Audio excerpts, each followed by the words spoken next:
درود با تمام تاجیکان دنیا. برنامه گفتگو است این لحظه در رادیوی مهاجر. روی برنامه من مهرزاد شریفزاده هستم و مهمون امروزه ما زبان پژوه امید جیهانی هستند. خوش آمدید به برنامه ما. سپاسگزارم و درود بر شنوندگان رادیوی شما. ما شما رو زبان پژوه گفته معرفی کردیم، ولی در رسانه‌های خبری تاجیکستان و بعضا در رسانه‌های خبری روسیه شما رو همچون زبانشناس معرفی میکنند. شما زبانشناس هستید یا زبان پژوه؟ من زبان دوست هستم. زبان دوست هستید. زبانشناس کسی است که در رشته زبانشناسی تحصیل کرده باشد و مدرک زبانشناسی یا کارشناسی زبانشناسی رو داشته باشد. زبان پژوه هر کسی است که در مسائل زبانی پژوهش میکند.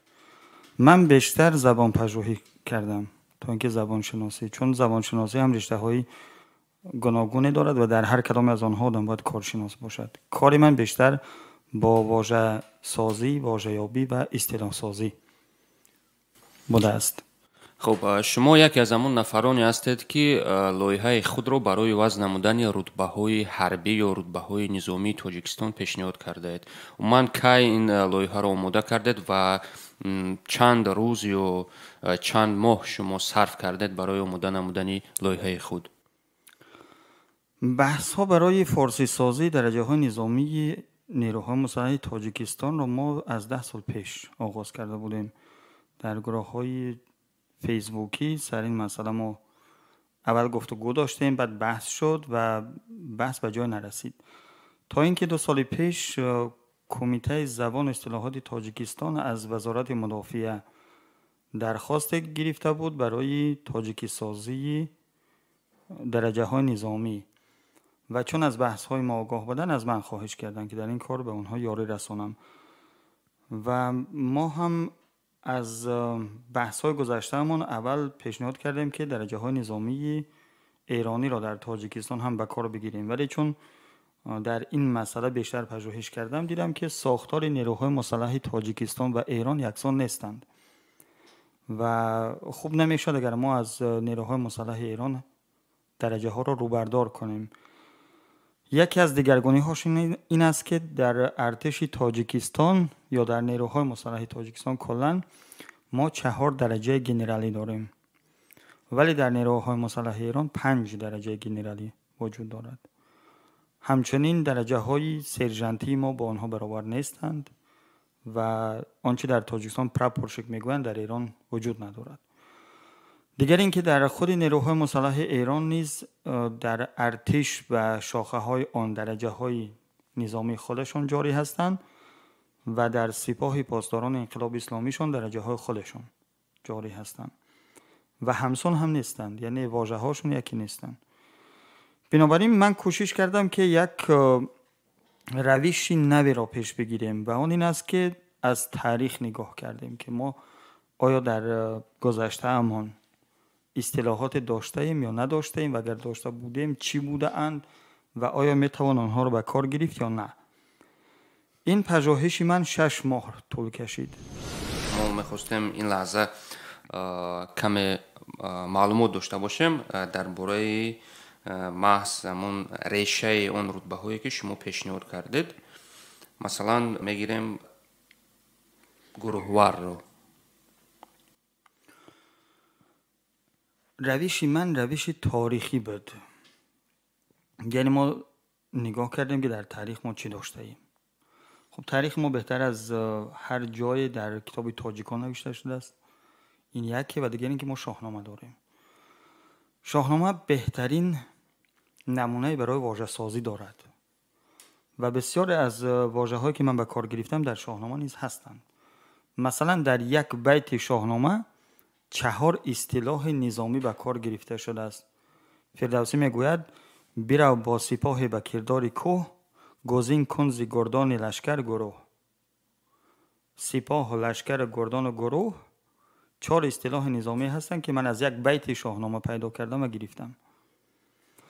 و همچنین ما تاریخ واقعی و تاریخ نوشته شده را بررسی کردیم. یکی این که نخستین سپاه در زمان پادشاهی هخامنشیان تشکیل شده بود در تاریخ ما و این لشکری که هخامنشیان داشتند سپاه نامیده میشد. یعنی خود همین واژه سپاه بسیار قدیمی هست، 2700 سال تاریخ دارد و امروز هم در ایران به کار می رود. سپاه در ایران کورپوس را می گویند. فرمانده کورپوس سپهبد است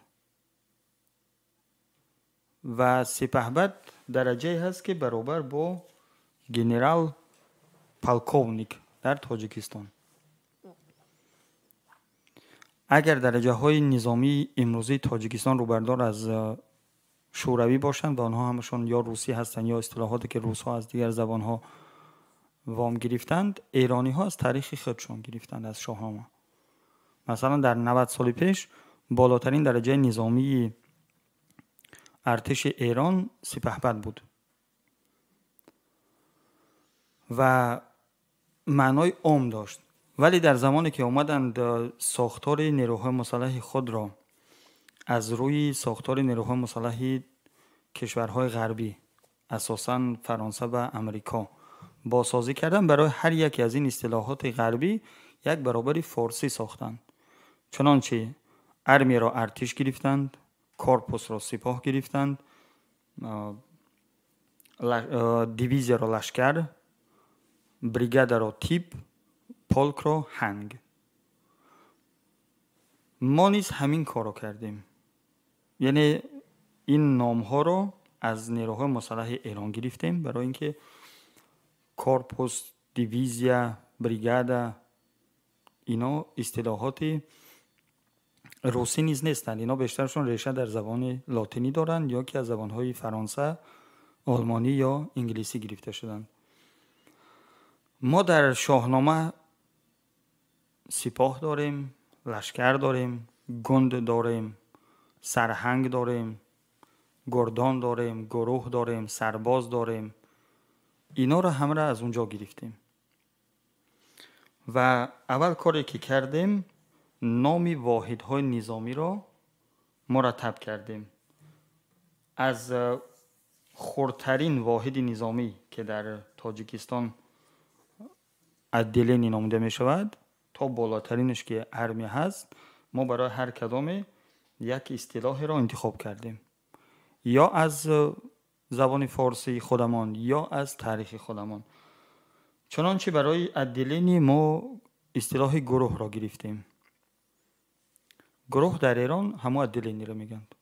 یک نکته مهم این است که در کشورهای همزبان اصطلاحاتشان یکسان هستند. مثلا تاجیکستان را اگر ما کشور روسی زبان فرض کنیم که نیست، ولی روسی در تاجیکستان زبان دومی رسمی است. چی در قانون زبان گفته شده باشد یا نشده باشد، ولی زبان روسی هنوز هم در تاجیکستان یکی از زبانهای رسمی است. از جمله در نیروهای مسلح روسی زبان اول است، چون که تمامی قانونها و دستورها و آیین‌نامه‌های نظامی تاجیکستان از روسی ترجمه میشن و این اصطلاحات نظامی را نگه داشتند. ادلینی را گروه میگویند در تاجیکستان، ولی وزواد را وزواد میگند، راته را راته، بتالیون را بتالیون، پولک را پولک، بریگاد را بریگاد، دیویزیا را دیویزیا، کورپوس را کورپوس و تنها ارمی را ارتش میگویند. این ارتش را 30 سال پیش از ایران وام گرفته بودیم. چون یک واژه را از ایران وام گرفته بودیم، البته وامگیری نیست، همزبان ها از یکدیگر وام نمیگیرند، میگیرند، واژه میگیرند، نه اینکه وام بگیرند. این اقتباس نیست، قرض نیست. سرهنگ رو از ارتش بله.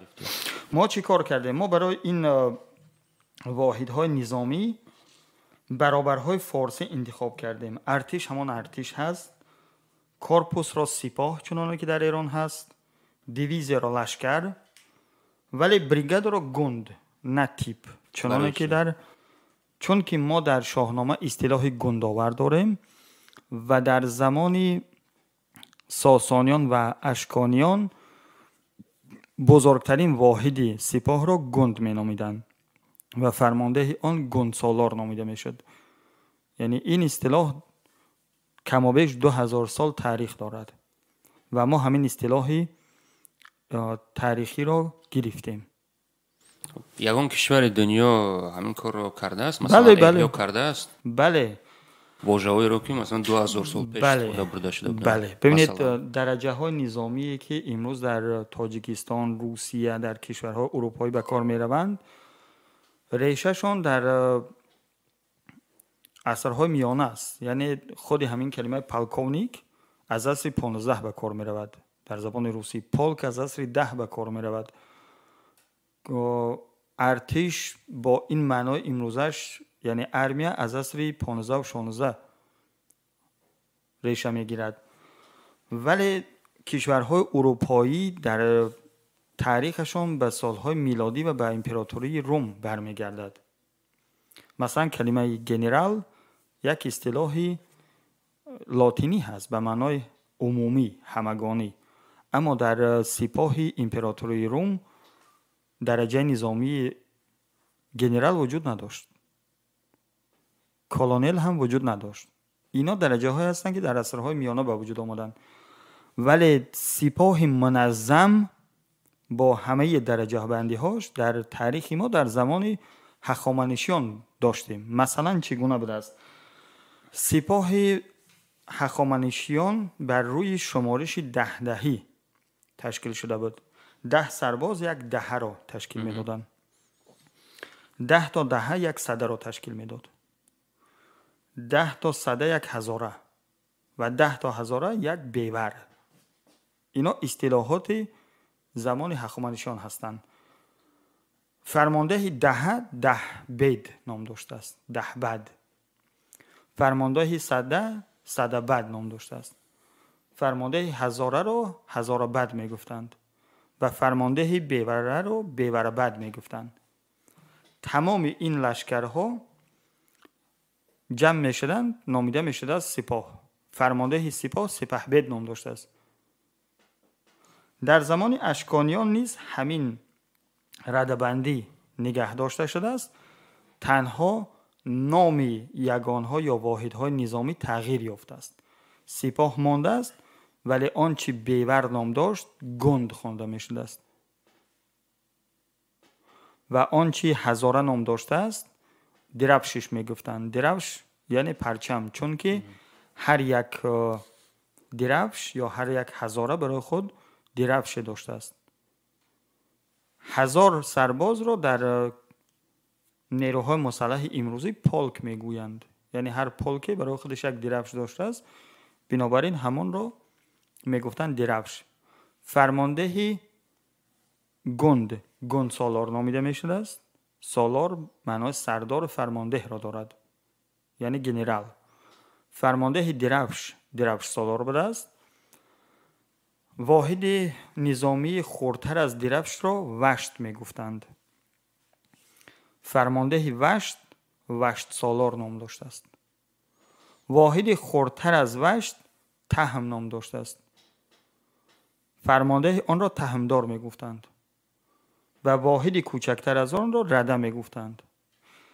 این اصطلاحات در آثار بازمانده از دوران اشکانیان و ساسانیان یافت شده اند. مثلا در یک سفالپاره‌ای که در شهر نیسا یافته بودند که از سالهای 40 پیش از میلاد هست، کلمه تهمدار نوشته شده است و این تهمدار یک فرمانده نظامی بوده است که سرداری تهم بوده است و اون تهم در اون زمان برابر با رات می شده است. ولی در زمانی ساسانیان که کمتر درجه بندی ها دیگرگون شدن و شماره سربازان در واحدهای نظامی هم تغییر یافته است، بالاترین واحد نظامی را می گفتند سپاه، بعد از آن گند، بعد از آن درفش، بعد وشت، بعد از آن می اومده است تهم، رده و گروه. چون ساختار نیروهای مسلح ساسانیان نزدیکتر به ساختار نیروهای مسلح امروزی هست، ما کوشش کردیم همان اصطلاحات دوران ساسانیان را بگیریم به کار و همین کار را هم کردیم. مثلا از روی اصطلاح گونسالار و ارتشداران سالار ما برای 4 درجه گنرالی 4 اصطلاح را ساختیم. برای گنرال ارمیا ارتش سالار، برای گنرال پالکونیک سپاه سالار، برای گنرال لیتنانت لشکر سالار، برای گنرال مایور گون سالار. سپاه سالار رو در دولت سامانیان استفاده می‌بردند. بله، سپاه سالار در زمان سامانیان فرمانده نیروهای مسلح بود و یا خود شخصی امیر سامانی بود یا کسی را که اونا انتخاب میکردن. یعنی همین 2 تا اصطلاح تاریخی سپاه سالار و گون سالار برای ما نمونه برای واژه سازی شد که ما برای 4 درجه گنرالی این اصطلاحات رو بسازیم و به واسطه پسوند بندی یا وند بندی ما برای 4 درجه گنرالی یک خوشه واژه های را ساختیم که با شنیدن این واژه ها زود در میابیم که این نظامی درجه گنرالی دارد، یعنی درجه سالاری دارد. و برای افسران کلان ما این سیستم را به کار گرفتیم. مثلا برای پالکونیک، پدپالکونیک و مایور از روی واژه سرهنگ که خود از عصر 8 میلادی سند داریم که چون این واژه به کار می رفته است به معنای فرمانده نظامی، ما 4 تا واژه دیگر ساختیم. برای پالکونیک سرهنگ، این اصطلاح در فرهنگ زبان تاجیکی آورده شده است. از روی آن واژه سرهنگیار ساختیم. پسوند یار معنای جانشینی را می دهد. پالکونیک در بسیار از ارتش های جهان معاون پالکونیک است. خودی اصطلاح انگلیسیش کلونل لیتنانت به معنای معاون یا جانشینی سرهنگ است. ما او را سرهنگیار نامیدیم و چون بتالیون را برایش گردان گرفتیم برابر از شاهنامه و از ارتش ایران. از روی واژه سرهنگ ما واژه سرگرد را که خود در فرهنگ برهان قاطع و قدیمتر از آن نیز آمده است، یعنی یک پیشینه 300 ساله دارد، آن را برابری مایور گرفتیم. سرگرد یعنی سردار گردان، یعنی فرمانده بتالیون. و برای روتا را ما از سپاه ساسانیان برایش برابری وشت گرفتیم، زیرا که در نیروهای مسلح ارمنستان همین امروز روتا را وشت میگویند. چون تاجیکستان و ارمنستان عضو سازمان پیمان امنیت دست جمعی هستند، ما این واژه وشت را که خود واژه تاجیکی هست یا ایرانی میانه هست، در زبانهای پارسی میانه و پهلوی وجود داشته است و ارمنی ها از آنجا گرفتن، ما همین رو دوباره برگرداندیم به ارتش خودمان. رات را نامیدیم وشت و از روی سرهنگ و سرگرد برایش اصطلاح سروشت ساختیم که معناش سردار وشت هست، یعنی فرمانده راته. همین سرهنگ سبب بحث‌های زیادی گشته بود. من چطور قبول کردن همین رتبه رو؟ بزوری. بزوری؟ بله. سبب در چی بود؟ سببش این بود که بسیار از پالکونیک های ما که در گروهی واژه گزینی با هم کار میکردیم، نگفتم که من این اصطلاحات رو نه از پیش خود پیشنهاد داده بودم، بلکه گروهی کاری که کمیته زبان اصطلاحات و وزارت مدافع تشکیل کرده بودن که 9 نظامی داشت و 4 تا از کارمندای کمیته زبان و من هم در کنارشون بودم. هر کدام از این اصطلاحات رو ما بحث و بررسی کردیم. 6 ماه طول کشید تا اینکه این اصطلاحات در خود این کارگروه پذیرفته شوند و دلیل اصلی این که کارمندان وزارت مدافعه نمیخواستند اصطلاح سرهنگ را بپذیریم این بود که میگفتند سرهنگ هنگ دارد، بانگ خر هنگ گفته می شود. گفتیم که این دلیلتان سست و بی‌پایه است، برای اینکه سرهنگ در شاهنامه آمده است و پیش از اونم 200 سال پیش از شاهنامه در اسناد صغری ما این کلمه رو داریم و در تمام فرهنگ‌های ما آمده هست و افزون بر این همه دلیل در ارتش ایران پلکونیک را سرهنگ میگویند. اونا میخواستند که پلکونیک را سرلشکر بگویند. سرلشکر گنرال لیتنانت میشود. شما در تمامی فرهنگ‌های فارسی و زبان‌های خارجی و زبان‌های خارجی به فارسی اگر بگیرید سرهنگ کلونل هست و سرلشکر گنرال لیتنانت هست. نمی شود که در یک کشور فارسی زبان پلکونیک را سرهنگ بگویند ولی در دیگر کشور فارسی زبان او را سرلشکر بگویند. اینطوری نمی شود. گنرال پلکونیک در روسیه هم گنرال پلکونیک است، در بلاروس هم گنرال پلکونیک است، در اوکراین هم گنرال پلکونیک است، در دیگر کشورهای اسلاوی زبان هم همین هست. یا مثلا لیتنان جنرال در امریکا همون هست، در انگلستان همون هست، در دیگر کشورها هم همون هست. در کشورهای همزبان اصطلاحات باید یکسان باشند. ما با این که خودی کلمه ها را دیگر گرفتیم، چون که در ایران مثلا گنرال ارتش را ارتش بد میگویند، گنرال پلکونیک را سپهبد میگویند، ولی گنرال لیتنانت سرلشکر است و گنرال مایور سرتیپ هست. خوشواژه نیستند.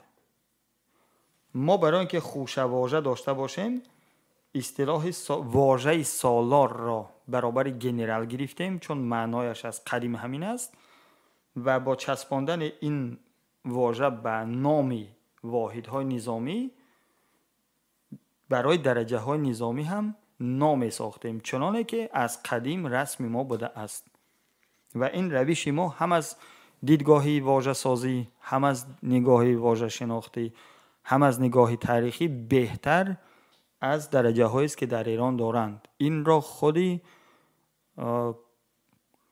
همکاران ما در فرهنگستان زبان و ادب فارسی تایید کردند. زمانی که من این واژه ها رو برای اونا داده بودم که بررسی کنند، گفتن که این درجه هایی که شما ساخته اید بهتر از درجه بندی ها در نیروهای مسلح ایران هستند. یعنی شما همکاری داشتید با زبانشناسان ایرانی؟ بله، من با اونا همکاری دارم. خودم با اونا همکاری دارم. خود کمیته زبان و اصطلاحات تاجیکستان هم همکاری دارد. ولی من این واژه های پیشنهادی را برای اینکه نظری زبانشناس های حرفه‌ای را بدانم چی هست به اونا پیشنهاد کرده بودم، هم به خود کمیته زبان ما و هم به فرهنگستان زبان ایران و نتیجه این شد که هر دو نهاد این واژه ها را پسندیدند. یعنی در کمیته زبان و اصطلاحات واژه های شما را قبول بله. کردند؟ همین واژه های من بود که برای بررسی به هم وزارت مدافعه تاجیکستان داده شدن و هم بالاتر از آن در شورای ملی امنیت هم اینا بررسی شدن. شما بارها گفته بودید که کلمه هایی که بین المللی هستند اون کلمه ها رو ترجمه کردن لازم نیست، ولی چطوری که میبینیم همین رتبه گنرال، یعنی واژه گنرال و مثلا واژه سرژانت و واژه کاپیتان، اینا هم واژه های بین المللی هستند. برای چی شما ترجمه کردید؟ برای اینکه زبان ما خود زبان بین المللی هست. یادتان باشد و هرگز فراموش نکنید که ما مردم روسی زبان نیستیم. ما مردم فارسی زبان هستیم و زبان ما در 3 کشور رسمی است. یعنی زبان ما خود زبان بین المللی هست و هیچ زبانی را نباید اجازه داد که جای آن را بگیرد، به ویژه در کشور خودمان. پس چرا دیگر کلمه ها رو شما ترجمه نمیکنید؟ دیگر کلمه های بین المللی بسیار از واژه های هستند که در زبان ما پذیرفته شدند و بیش از 90 سال پیشینه دارند. مثلا رادیو، مثلا تلویزیون، تاکسی، دیگر. ولی آن پدیده های رایی که ما در گذشته براشون نام های داشته ایم، از جمله همین واحد های نظامی و درجه های نظامی، هرگز نباید از بیگانه وام بگیریم. ما از روزی که به دنیا آمدیم آب را آب گفتیم. چرا باید به جای آب وعده بگوییم؟ منطق ندارد. یا مثلا ما از روزی که به دنیا آمده ایم، نمیدونم چندین هزار سال پیش، آسمان را آسمان گفتیم. ما چرا باید آسمان را نیبه بگوییم؟ به این شرطی که زبان روسی بین المللی است. چنین چیزی نیست. ما بسیار از واژه ها را چون نمیدانیم یا نام پدیده ها را در زبان خودمان نمیدانیم، از نادانی خود گمان میکنیم که کدام یک واژه‌ای را که در زمان شوروی به کار میبردیم اصطلاح بین المللی هست. چنین چیزی نیست. من چی ضرورت پیش اومده است که ما باید عوض کنیم همین رتبه رو؟ ضرورت این است که ما کشوری مستقل داریم.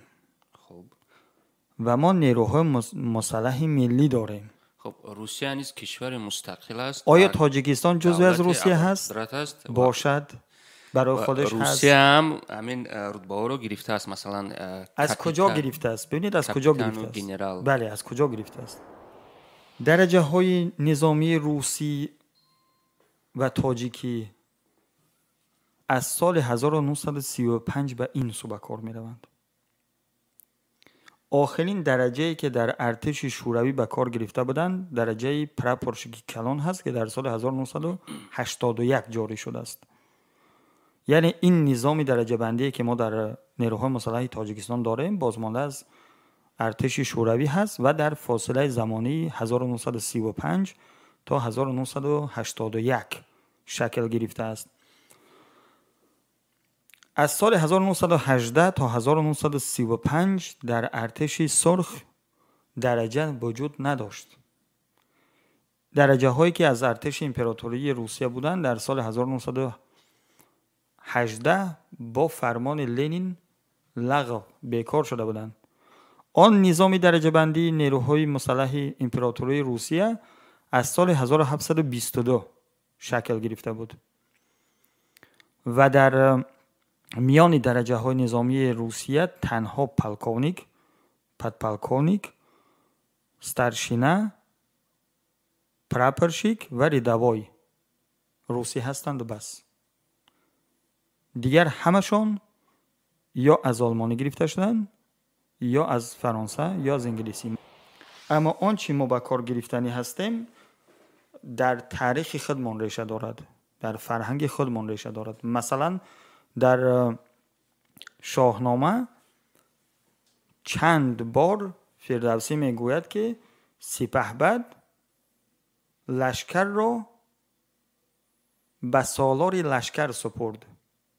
سپه را به سالار لشکر سپرد، یعنی همین جا هم سالار لشکر معاون سپهبد بوده است.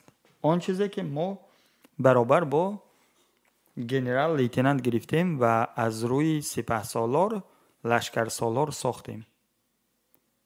خب از نظر شما هر دولت صاحب استقلال باید رتبه های خودش را داشته باشد؟ هر کشوری مستقل در روی جهان درجه های نظامی خود را دارد اگر در گذشته چنین درجه ها داشته باشد. مثلا لهستان هرچند عضو سازمان پیمان اتلانتیک شمالی یعنی ناتو هست، درجه های نظامی تاریخیش را نگه داشته است. نیامد درجه های انگلیسی را بگیرد. آلمان با اینکه عضو ناتو هست درجه های قدیمی خود را نگه داشت. حتی درجه های را که در زمان گیتلر بدند و بسیار بدنام بدند گوشخراش. یونان با اینکه عضو سازمان ناتو هست درجه های نظامی تاریخیش را که از زمان اسکندر مقدونی هستند نگه داشته است. یادتان باشد که نیاگان این یونانیان با نیاگان ما جنگیده بودند و سمرقند ما را گرفته بودند. یعنی درجه های نظامیشون 2500 سال تاریخ دارند. خب اگر اونا میکنن ما چرا نکنیم؟ ما با اونا همسالیم. ما تاجیکا با یونانیان همسالیم، نه با روس هایی که 300 سال پیش کشوردار شدند. زمانی که ما ارتش داشتیم و درجه های نظامی، بسیاری از مردمان امروزی اروپا در جنگل ها چغاره میچیدند و خرگوش شکار میکردند. همین عوض نمودن رتبه ها با ارتش ملی چگونه میتواند تاثیر رساند؟ تاثیرش یکی این است که ما همیشه لاف میزنیم که مردمی قدیمی هستیم، تاریخ کهنی داریم، کشوری کهن بنیاد، از این گپا. به نظر من جاری کردن درجه های نظامی تاجیکی در نیروهای مسلح تاجیکستان دمیدن روح شاهنامه در بدن ارتش ماست. یعنی وقت سرباز در کودکی برای شاهنامه خوانده باشند یا خودش شاهنامه خوانده باشد که محال است، ولی فرض کنیم، و بیاید در نیروهای مسلح و همین اصطلاحات را بشنود، باور میکند و این حقیقت واقعیت است که ما مردمی کهن بنیاد هستیم و ما دارای تاریخی 5000 ساله هستیم، یا حتی اگر بگیریم هم 10,000 ساله. بسیار از کشورهایی که در زمان نو برای خود کشوری ساختند، دولتی داشتند و نیروهای مسلح تشکیل دادند، کوشش کردند اصطلاحات قدیمه را به کار بگیرند تا پیوند با کشورداری های پیشین خود داشته باشند. ما حتما باید این کار بکنیم. در تاجیکستان حتما باید درجه های نظامی تاجیکی باشند و این درجه های نظامی تنها در تاجیکستان به کار خواهند رفت. ببینید اگر مثلا سپهسالار تاجیک بیاید روسیه با همتای روسی خود دیدار و گفتگو کند، او را سپهسالار نمیگویند روس ها، میگویند گنرال پالکونیک. ولی اگر گنرال پالکونیک روسیه بیاید تاجیکستان، ما باید او را سپهسالار بگوییم. اینا برابر هستند. چنانه که مثلا در تمام کشورهای عربی درجه های نظامی عربی هست. همه کشورهای عربی درجه های نظامی عربی دارن و همشون یکی هستند. خب ما چرا نداشته باشیم با کشورهای همزبانمون؟ گرچه بازم میگم که این درجه های پیشنهادی ما با ایران یکسان نیستند. ریشه شون یکی هست ولی واژه ها دیگرگون هستند، چون ساختاری نیروهای مسلح ما با اونا دیگرگون هست و درجه های پیشنهادی ما بیشتر تاریخی تر هستند. مثلا برای لیتنانت که در ایران او را ستوان میگویند، ما این واژه را از ایران نگرفتیم برای اینکه معنی نمیدهد. در ذهن ما لیتنانت است، ولی برای اینکه ما بتوانیم گزینه پیشنهاد کنیم برایش یا جایگزینی برای این داشته باشیم، نگاه کردیم که در تاریخمون آیا داشته ایم یا نه و ما سند پیدا کرده ایم که در آن اصطلاح تهمدار نوشته شده است و تهمدار افسری بوده است که فرمانده یک تهم دارای 50 تا 100 سرباز، آن چیزی که امروز وزباد میگویند. از روی این برابری ما اصطلاح تهم را برای وزباد جایگزین گرفتیم و چون خودی واژه تهمدار تاریخی هست، 1800 سال تاریخ دارد، ما به واسطه پسوندها از آن 2 تا واژه دیگر هم ساختیم. برای لیتنانت کلان تهمبان، تهمدار را به جای لیتنانت گرفتیم و برای لیتنانت خرد تهماور. یعنی به واسطه 3 پسوند ما از یک ریشه 3 واژه ساختیم و این پسوندها رو ما در جای دیگر هم به کار گرفته ایم. برای سرژنت ها، سرژنت رو ما گرفتیم گروه دار، سرژنت خرد گروه ور، سرژنت کلان گروهبان، سترشینه که او هم سرژنت هست او را سرگروهبان. از یک ریشه ما 4 واژه ساختیم. این توانایی زبان ما را نشان می‌دهد.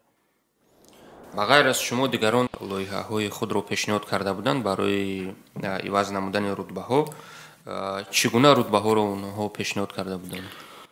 پس از آن که من این واژه‌ها را به کمیته زبان پیشنهاد کردم، آنها از روی همین واژه‌های من یک واریانت دیگری رو خودشان ساخته بودند، ولی چندان جالب نبود. اما هنگامه به پا کرد. آنها چی کار کرده بودند؟ برای سرژنت ها از واژه دسته، دستور و دستیار و دستبان و سردسته ساختند. ولی دسته در نیروهای مسلح ایران روت را میگن، تقریبا وزباد را میگویند. ما باید هم وقت با ایران نظر کنیم. بله، ما باید همیشه نظر، چون که اونا همزبان ما هستند. اصطلاحات در کشورهای همزبان باید یا یکسان باشند یا همگون. چنانه که اصطلاحات روسیه و بلاروس دولت صاحب استقلال هستیم. دولت صاحب استقلال بودن ما این معنا را ندارد که ما زبانمان با دیگرها یکی نیست. زبان دولتی جمهوری تاجیکستان با زبان دولتی ایران با زبان دولتی افغانستان یکی است. نامشان دیگر هست ولی ماهیتشان یکی است. آیا تاجیک هایی که در ازبکستان زندگی میکنند به زبان ازبکی گپ میزنند؟ همون زبان تاجیکی آنها چی نام دارد؟ همون زبان تاجیکی خودمون هست کو. یعنی از این که کدام زبان در کدام کشور به چی نام نامیده می شود، ماهیت یگانگی آن از بین نمی رود. و در کشورهای همزبان اصطلاحات علمی باید یکسان و همگون باشند. اگر ما آب را آب میگوییم و ایرانیان هم آب را آب میگویند، پس را ترا ما هم باید چنان بنامیم که ایرانیان میگویند. اما اینجا یک موضوع هست. در ایران را ترا گروهان میگویند و وزواد رو دسته میگویند. خب دسته کلمه است که بسیار معنا دارد. دسته در، دسته بل، دسته کلند، دسته هر چیزی دیگره. و بهتر است که واژه هایی که معنی بسیار دارند در معنی دیگری به کار نروند.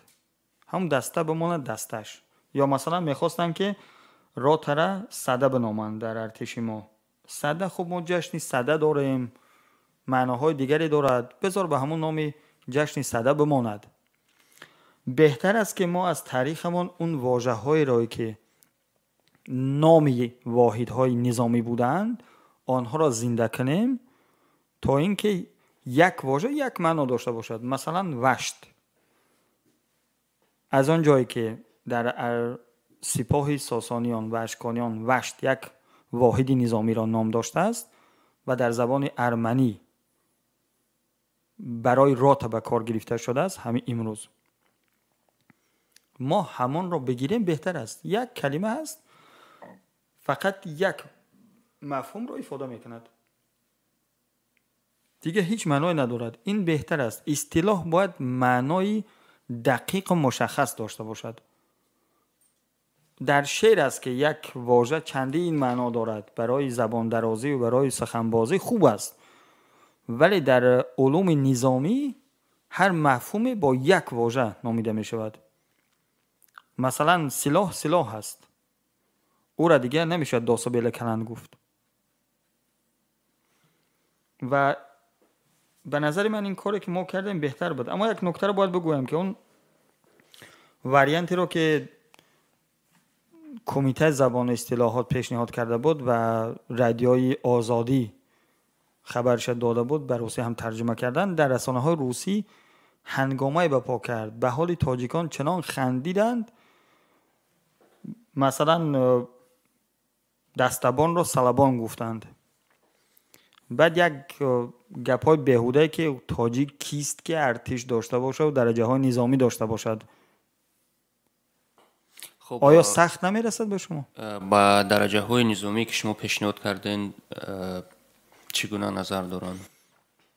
من در یکی از فاروم های نظامی روسیه که بسیار از تاجیکان انتقاد کرده بودند و مسخره کردن ما را، تاریخچه همین اصطلاحات نظامی پیشنهادی را براشون نوشتم به زبان روسی. آنچه که من پیشنهاد کرده بودم نوشتم براشون و بحث در جا بسته شد. یعنی دیگر هیچ کس لام و میم نگفت، چون براشون ثابت کردیم که ولی در رسانه‌های خبری می‌نویسند. در زبان رسانه‌های خبری می‌نویسند، اما رسانه‌های خبری چگونه می‌نویسند؟ ببینید رسانه‌های روسی جویای هنگامه هستند که از تاجیک‌ها بد بگویند. تاجیک کیست که در ارتش درجه نظامی داشته باشد؟ این مفهوم اساسی تمامی بحث‌های آنها هست. ما هرچند نیاز نداریم که به اینا ثابت کنیم که ما مردم قدیمی هستیم، ولی برای ارتش خودمون باید اصطلاحات خودی داشته باشیم. ما از هیچ کسی کم نیستیم و این که مثلا ما کلاشنیکوف نمیسازیم، ما تانک نمیسازیم، ما موشک نمیسازیم، این معنا را ندارد که برای این پدیده ها یا برای این چیزها ما نام نداریم. داریم. زمانی که ما فیل ها را زره میپوشاندیم و به جنگ میبردیم همچون تانک، روسا در جنگل ها خرگوش کار میکردند. ببخشید ما از اینا مردم قدیمتر هستیم. برای ما دعواهای اینا و مسخره بازی های اینها هیچ اهمیت ندارند. درجه هایی که شما پیشنهاد کردید در سامانه های اجتماعی سبب سر و صداهای زیاد شد و مردم بحث های زیاد نیز کردند در این موضوع. اصلا از نظر شما مردم چگونه قبول کردند اون درجه های نظامی که شما پیشنهاد کردید؟ اون تا جایی که من در این بحث ها خودم شرکت کردم، دو گروه شد یا دو دسته شدند. یکی طرفدار این درجه های تاجیکی بود، یکی کاملا مخالف. ولی باید گفت که این درجه ها رو ما آنی که درجه نیستن هنوز، چون رسما به کار نمی روند، باید گفت واژه های پیشنهادی. این واژه های پیشنهادی رو ما برای کارشناسان نظامی ساخته بودیم و واژه زمان اصطلاح می شود که تعریف دقیق داشته باشد و در میان کارشناسان به کار گرفته شود. یعنی اصطلاح برای کارشناسان ساخته می شود و مهم نیست که مردم چی می گویند. مهم هم نیست که مردم این درجه های نظامی را همه امروز یاد بگیرد. اینا را در هنگام سربازی یاد می گیرند. هر شهروندی که سربازی رفت در 6 ماه نخست خدمت نظامی این درجه ها را یاد میگیرد و تا ابد در یادش میماند. خب شما گفتید که نظر مردم مهم نیست، ولی مردم انداز میسپارد و از همین انداز یک پول جدا میشود برای عملی کردن همین لایحه. بحث اصطلاحات از مردم جداست. برای چی؟ اول اینکه اصطلاحات واژه‌های عمومی نیستند. اصطلاحات واژه‌هایی هستند که در میان کارشناسان به کار می‌روند. ببخشید هر کسی از مردم نظامی نیست، مگر اینکه خدمت نظامی کرده باشد، پایین ترین درجه نظامی را داشته باشد. پول مردم صرف می‌شود، یعنی بودجه کشور، اما کشورداری به هزینه هم نمی‌شود. اگر سرفرمانده عالی نیروهای مسلح تاجیکستان دستور داده است که درجه های نظامی تاجیکی شوند، چون و چرایی ندارد. یعنی این برنامه دولتی هست، این سیاست کشور هست، اجرا کننده این سیاست وزارت مدافعه هست که آن بودجه دارد و این کار را از همان بودجه انجام میدهد. اینجا چون و چرایی ندارد. کشورداری هزینه دارد. مردم چرا بیشتر بحث میکردن؟ چون با واژه‌های روسی عادت کرده بودن. و پذیرفتن واژه‌های نو براشون مشکل هست. ولی این بحث‌ها هم دو گونه هست. یک گروه مثلا میگفتن که یک گمش کنه همون روسیاش بهترند، یعنی این عادتی آنهاست و این عادتی آنها برای ما مهم نیست، چون موضوع کشورداری و ارتشداری هست و اینجا دلیل اصلی تاجیکی سازی درجه های نظامی قانون اساسی جمهوری تاجیکستان هست که نیروهای مسلح آن بر اساس همین قانون تشکیل شدند. یکی دیگر از دلایلش قانون زبان دولتی جمهوری تاجیکستان است که میگوید که در سراسر تاجیکستان و برای تمامی نهادهای دولتی زبان کارگزاری زبان تاجیکی است و در خود قانون ارتش هم باید همین گفته شود. ما کشور مستقلی هستیم، ما زبان رسمی خود را داریم و اصطلاحات این زبان باید تاجیکی باشند، نه اینکه نام نیروهای مسلح تاجیکی باشه اوش هم قواهای مسلح میگوین یا ارتش میگوین، ولی تمام دستور فرمانها و تمام اصطلاحاتش به زبان روسی باشه. خب از استقلال ما چی میماند؟ اگر ما مردمی دیروز از دشت کوه فرامده میبدیم دیگر گپ میگفتیم باشه ما پیش از روسا اصلا هیچی نداشتیم، شوروی بود که ما میمون ها را آدم کرد. ما پیش از شوروی و پیش از روسها پیش از بسیار از مردمی پیشرفته امروزه جهان کشور داشتیم و سپاه و لشکر داشتیم و ما باید اصطلاحات نظامی خود را داشته باشیم. ما شاهنامه داریم که لبریز از واژه‌های زیبا و نظامی هست. ملتی که شاهنامه دارد براش شرم‌آور است که درجه های نظامیش روسی و بیگانه باشند، باید خودی باشند. بازم میگم قانون اساسی جمهوری تاجیکستان، قانون زبان دولتی جمهوری تاجیکستان دلیل اصلی تاجیکی سازی درجه های نظامی هستند. و دیگر اینکه در زمانی که ما جهانگیر لشکردار بودیم درجه های نظامیمون خیلی بودند. از زمان هخامنشیان بگیرید تا پایان امارت بخارا اصطلاحات ما تاجیکی بودند و به کار می رفتن. در امارت بخارا لشکر داشتیم، سپاه داشتیم، سرهنگ داشتیم، سرباز داشتیم، اینا را به کار می بردن. گرچه قرباشی و مینباشی و دیگر هم بود، اینا مغولی هستند، ولی ما اینا را نخواستیم. ما آن چیزی را که ریشه در تاریخ خودمان دارد و در شاهنامه هست آن را گرفتیم یا از روی آن ساختیم، پس هیچ کدامش بیگانه نیست. و این را من دمیدن روح شاهنامه در بدن نیروهای مسلح تاجیکستان می نامم. دلیل روانشناختیش نیست همین هست که ما در زمانی که کشور مستقل داریم و نیروهای مسلح ملی داریم اصطلاحات نظامی هم باید ملی باشند و این نشان دهنده استقلال فکری ماست. و استقلال فکری یا استقلال اندیشه بالاترین درجه استقلال هست. روس‌ها استقلال فکری دارند؟ بله. پس چرا مثلا گنرال و سرژانت برای که گنرال در زورایی وضع نکردن چون که تاریخاً از سال 1722 تا کنون همین درجه های نظامی را دارند، ولی تا سال 1722 نداشتند. این تاریخشون هست. ما پیش از اینها داشتیم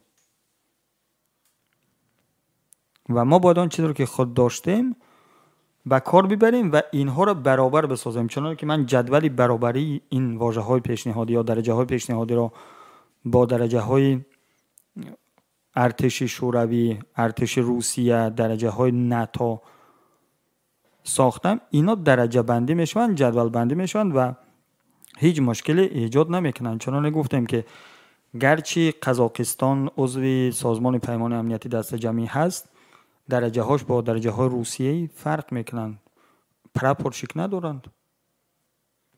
ارمنستان گنرال پالکونیک گنرال گندپت میگوید، پالکونیک را گندپت میگوید، پولکا گند میگوید. اما گنده که ما پیشنهاد میکنیم اینا از آسمون نیستن، اینا چیزی که تاریخی هستن. ارمنی ها از بابایان ما گرفتن، خب چرا ما پس نگیریم؟ افغانستان رو ببینید که همه درجه های نظامیش پشتونی است به زبان ملی خودشون. ما از اونا چی کم داریم؟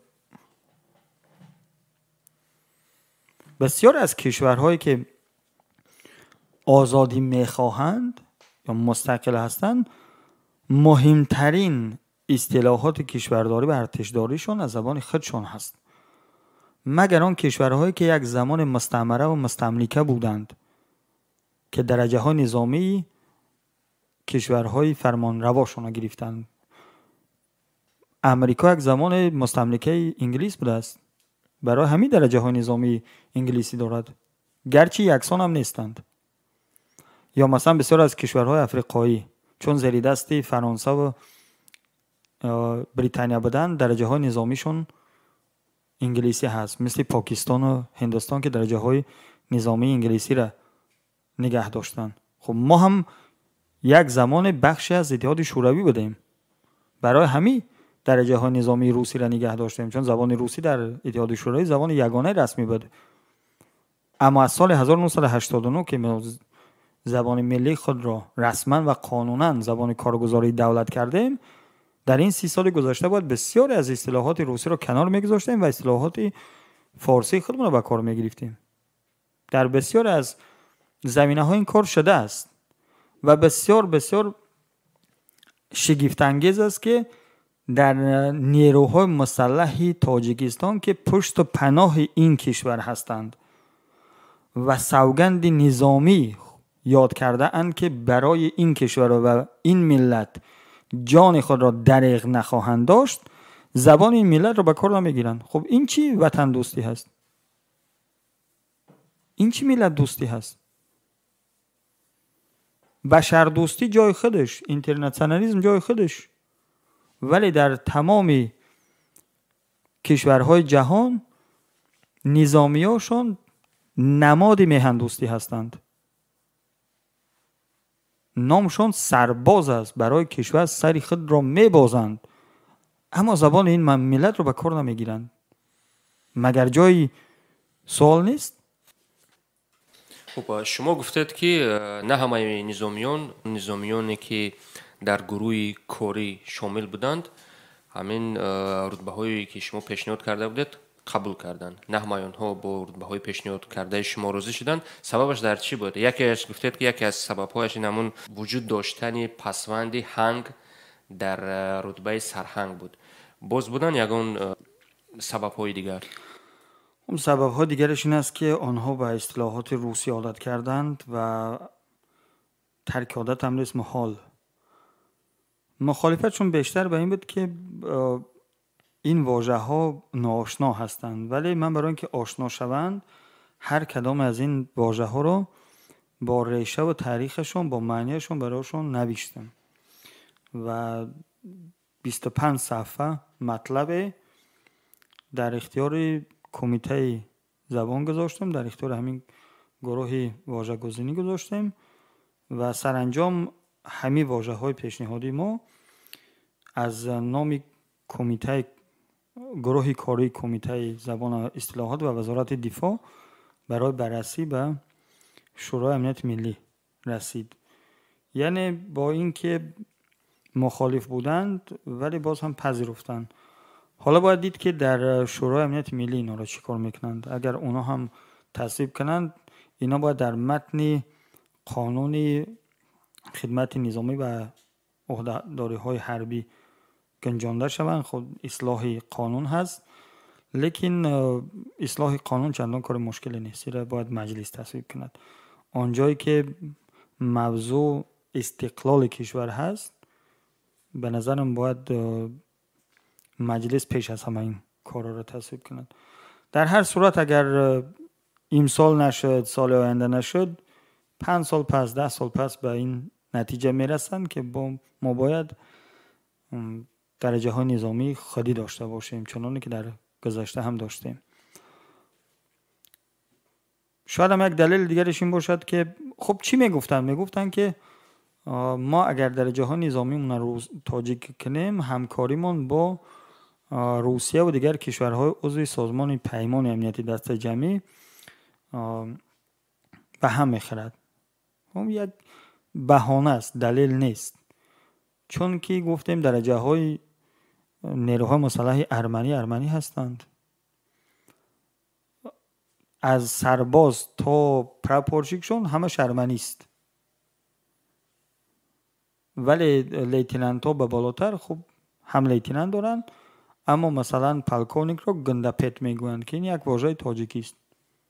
از همون گنده که ما گرفتیم همون است.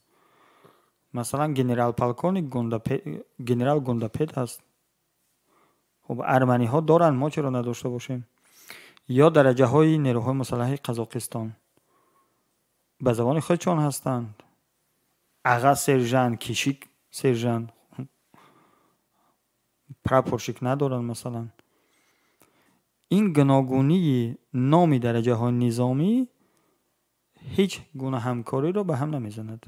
یک بهانه واهی است. این دلیل نمی شود. آماده نبودند، ولی اینا رو باید آماده کرد. من فکر میکنم که با عوض شدن رئیس کمیته زبان اصطلاحات ما این کار همچنان پیش میبریم، یعنی در دور ریاست رئیس نو، و آسته آسته اینا رو همه رو باید متقاعد کنیم که درجه همون تاجیکی شوند. خوب میشد اگر شما شنوندگان ما رو با همون درجه های نظامی، یعنی با همون رتبه های نظامی که شما پیشنهاد کردید آشنا میکردید. میخواستم شروع کنیم از عسکری قطاری که شما اون رو با سرباز عوض کردید. بله، من به جای عسکری قطاری سرباز را پیشنهاد کردم، چون عسکر عربی است و قطارش هم عربی است. سرباز تاجیکی است، همیشه سرباز داشتیم. به جای ایفریتر ما ردبان را پیشنهاد کردیم، چون که ایفریتر می تواند فرمانده زوینا باشد، یعنی گروه از 2 تا 5 سرباز. و ما این زوینا را به تاجیکی رده گفتیم، چون اصطلاح قدیمی هست، از زمان ساسانیان داریم براش سند. ردبان یعنی نگهبان رده، یعنی فرمانده رده. سرژانت ها را برای آن که ما ادلینی را گروه نامیدیم، برای سرژانت ها این اصطلاحات را پیشنهاد کردیم: سرژانت خرد گروهور، سرژانت گروهدار، سرژانت کلان گروهبان، سترشینه سرگروهبان. و از روی این واژه ها دانسته می شود که اینها نظامیانی هستند که با گروه سر کار دارند. مثلا سرگروهبان می شود اون سترشینه که گفتیم، سترشینه با سترشینه راتا دارن، سترشینه وزواد دارن، سترشینه دیگر دارن. هر کدوم از اینا میشه یک اصطلاحه. برای پراپورشیک ها، چون اینا فرمانده هیچ یگان نظامی نیستند و بیشتر کارشون با مسائل فنی و مسائل آماده سازی سر کار دارند، ما 2 تا اصطلاح زیبا رو از شاهنامه گرفتیم: پراپورشیک رزماور، پراپورشیک کلان رزمساز.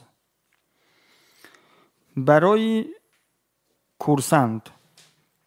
کورسانت رو ما رزمآموز به جایش پیشنهاد کردیم، چون دانش آموزی دانشگاهی نظامی می شود و چون رزم را یاد می گیرند برایش رزمآموز گفتیم. سربازی رزمآموز داریم، گروهوری رزمآموز می شود. یعنی رزمآموز در واقع درجه نیست، این سمت هست، وظیفه هست، اما در این جدول ما را جا دادیم. برای لیتنانت ها که 3 تا لیتنانت داریم، ما از اصطلاح باستانی تهمدار که تهم را به جای وزواد گرفتیم، چون لیتنانت ها معمولا فرمانده وزواد هستند یا اینکه معاون فرمانده راتا. برای همین 3 اصطلاح براشون ساختیم در پیروی از درجه های گروهبانی با همون 3 پسوند. برای لیتنانت خرد تهماور، لیتنانت تهمدار، لیتنانت کلان تهمبان. این واژه ها نمونه های در زبان ما داشتند. مثلا سپهبان هم داشتیم، سپهدار هم داشتیم و معناشون همان سپهبد است. یعنی این سه کلمه، سه واژه، اینا سینونیم هستند، معناشون یکی هست، فرمانده تهم. اما پسونداشون که دیگرگون هستند، به واسطه این پسوندها ما درجه های هر کلمه را مشخص کردیم که تهمبان بالاتر است، تهمدار میانه هست و تهمآور پایینتر هست. برای کپیتان معمولا فرمانده روتا می شود. روتا 100 نفر هست. گفتیم که در سپاه ساسانیان واحدی را که 100 سرباز داشته است وشت می گفتند، یعنی همین روتا بود است.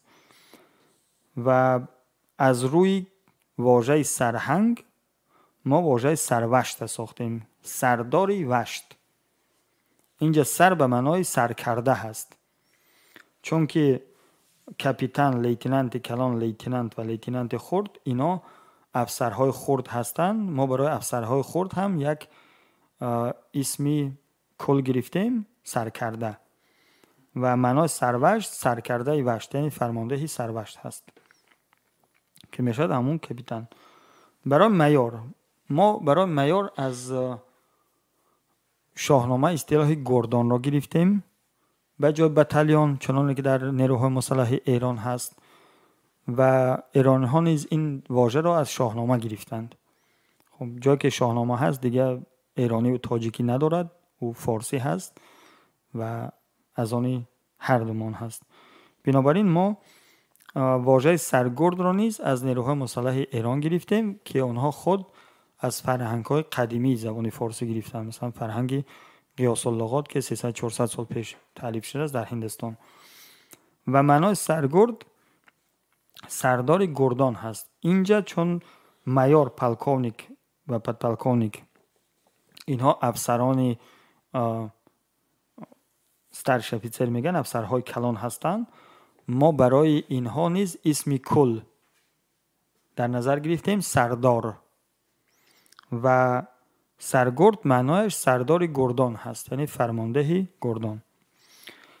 برای پدپلکونیک سرهنگیار، زیرا که پدپلکونیک معمولا معاونی فرمانده پولک است. فرمانده پولک سرهنگ است و این پدپلکونیک می شود سرهنگ یار. پسوند یار معنای معاونی را دارد، جانشینی را یا یاوری را دارد. برای پلکونیک ما واژه سرهنگ را پیشنهاد دادیم به دو دلیل. یکی این که تاریخی هست، از عصر 8 ما اصطلاح را داریم. در سپاه سامانیان سرهنگ داشتیم در زمان غزنویان و سلجوقیان تا حمله مغول و تا پایان امارت بخارا، یعنی تا سال 1920 واژه سرهنگ به جای به معنای پلکونیک به کار می رفت و ما این واژه را دوباره می خواهیم که زنده کنیم. معنایش سردار هنگ است. به جای پولک ما هنگ را گرفتیم، چون که خود واژه هنگ هم از 200-300 سال پیش به معنای نیروی نظامی هست. هنگ به معنای زور هست، زور همون قوت هست، قوه های مسلحی که گفتیم. پس هنگ هم به معنای زور و توان می شود به کار گرفت. پس سرهنگ شد برابر با پلکونیک. یعنی اینجا در این سه واژه سر به معنای سردار هست. برای 4 درجه گنرالی ما گنرال مایور داریم، گنرال لیتنانت، گنرال پلکونیک و گنرال ارتش. از روی واژه های گونسالار و سپه سالار که در تاریخ ما چنین درجه های داشته ایم در زمان اشکانیان، ساسانیان و سامانیان، ما 2 واژه دیگر هم ساختیم. لشکر سالار که خود برگرفته از شاهنامه هست، در آن به گونه سالار لشکر آمده است، و ارتش سالار که خود کوتاه شده از ارتشداران سالار، بالاترین سمت نظامی در پادشاهی ساسانیان بوده است. یعنی چگونه به واسطه پسوندسازی یا ونچسبانی به این میگویند در زبان شناسی. ما واژه سالار را که خود معنای فرمانده را دارد و در قدیم به معنای گنرال به کار برده می شده است، از جمله در اصطلاح سپهسالار و گونسالار. ما 4 واژه را برابر این 4 درجه نظامی گرفتیم.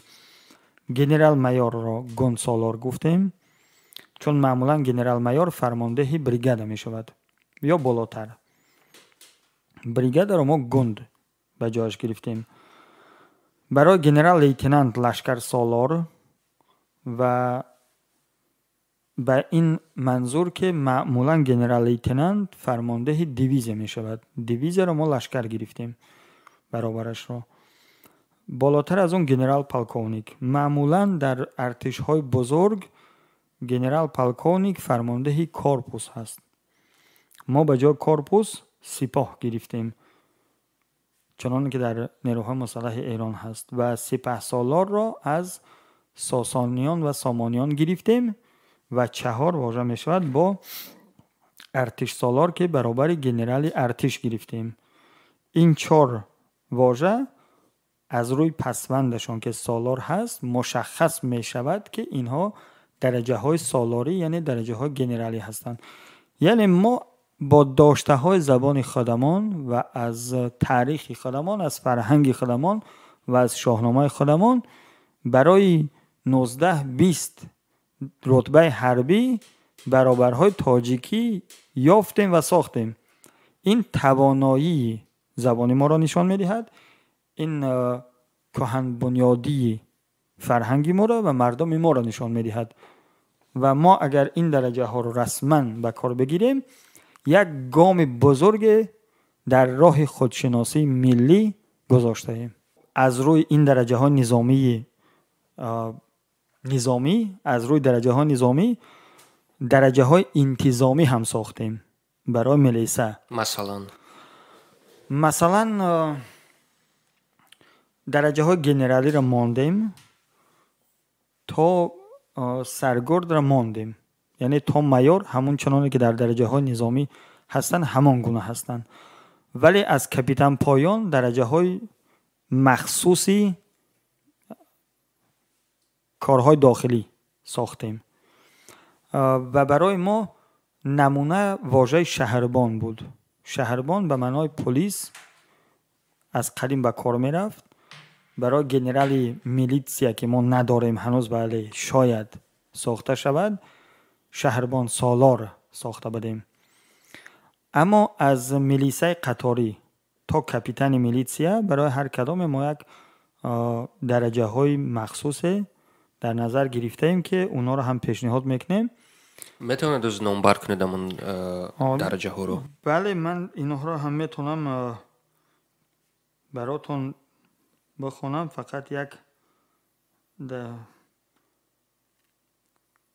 اجازه بدهید یک همون جدول ما یک نگاه کنم که اینا چه خیلی میشد. ما چی کار کردیم؟ ما برای نیروهای انتظامی یعنی برای ملیسه نام 2 از واحدهای نظامی را دیگر کردیم. گفتیم که در نیروهای نظامی عدلینی گروه بود، وزواد تهم. اما در نیروهای انتظامی عدلینی را پاس گرفتیم و وزواد را پهره. اینا واژه های هستند که در قدیم به همین معنا به کار می رفتند. پس چگونه کردیم؟ میلیتسیا قطاری پاسیار، سرژانت خرد میلیتسیا پاسور، سرژانت میلیتسیا پاسدار، سرژانت کلان میلیتسیا پاسبان، سترشینه میلیتسیا سرپاسبان، پراپورشیک پهلوند، پراپورشیکی کلان سرپهلوند، لیتنانت خرد میلیتسیا پهلور،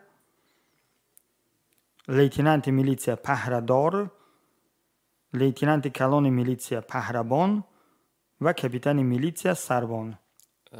ریشه پهره در کجاست؟ پهره یا پهره؟ ریشه پاس و پهره یک ریشه دارن. پا یعنی پاییدن، پاس داشتن، نگهبانی کردن. کی استفاده شدن؟ اینها تا همین امروز هم به کار میروند. ما پاسبان داریم، هنوز هم میگوییم پاسبان. پهر مثلا. ولی پهره رو ما در فرهنگ ها داریم. یک چیزی عجیب این است که پهلوان در تلمود، کتاب مقدس یهودیا، به معنای پلیس به کار رفته است. چی واژه زیبایی هم هست. پهلوند در اوستا به معنای نگهبان به کار رفته است. ما اینا را گرفتیم، درجه بندی کردیم، می توانیم به جای درجه های مخصوصی نیروهای انتظامی یا وزارت کارهای داخلی اینا را پیشنهاد کنیم. شما این درجه ها رو پیشنهاد نکردید؟ ما این واژه ها را پیشنهاد نکرده ایم، چون که اول باید درجه های نظامی را تاجیکی کنیم، چون درخواست از وزارت دفاع بود، اما از وزارت کارهای داخلی چون این درخواست نرسیده است. ما منتظر هستیم که چنین پیشنهاد رسما به ما برسد و ما این واژه ها را در خدمت آنها بگذاریم. امروز بسیاری کشورهای جهان نام نیروهای انتظامی خود را با پلیس یا پلیس عوض کرده ایستادند و از آن جمله تاجیکستان نیز شاید نام نیروهای انتظامی خود را با پلیس یا با پلیسیا عوض کند. ولی شما گفتید که شما دیگر نام را پیشنهاد کردید، نام شهربانی را. چون که ما با اون دولت هایی که شما در نظر دارید نه همزبان هستیم، نه همسایه هستیم، نه هم نژاد هستیم، نه کاری داریم. ما یک مردمی هستیم که در 2700 سال پیش شهربان و شهربانی داشتیم. ولی نگاه کنید که چیکار کردنی هستند. خب در هر کشور اگر اصطلاح را وام بگیرن، آن اصطلاح را با طبیعت زبان خودشان سازگار میکنند. مثلا انگلیس ها پلیس میگن، روسی ها پلیتسیا میگن، چون از لهستانی ها گرفتن و لهستانی ها خودشون از آلمانی گرفتند. ما اگر خواسته باشیم واژه پلیس را وام بگیریم، آن را باید به گونه پلیس به کار ببریم، نه پلیتسیا. ما نباید زبان خود را بشکنیم و این آواز ت روسی را با حرف تس بنویسیم. اگر ما چنین کار بکنیم، من خودم به هر کسی این کارو کردنی باشد نفرین میکنم. واژه های بیگانه باید با طبیعت زبان ما سازگار شوند، نه اینکه زبان ما با طبیعت واژه های بیگانه. این بسیار کاری نادرستی هست. درستش سازگار کردن واژه های بیگانه با طبیعت زبان خود هست. خب اگر با پلیس عوض کنند شما طرفدار هستید؟ بازم نیستم، چون که ما در تاریخ و فرهنگ خودمان واژه شهربانی را داریم که دقیقاً همین وظیفه پلیس را اجرا میکرده بوده است. باید چنین شود: اصطلاح تاجیکی شهربانی باشد، اصطلاح بین المللیش همون پلیس، و در ماشین های پلیس تاجیکستان و تاجیکیش رو بنویسن شهربانی، انگلیسی رو بنویسن پلیس، اما نه پلیتسیا.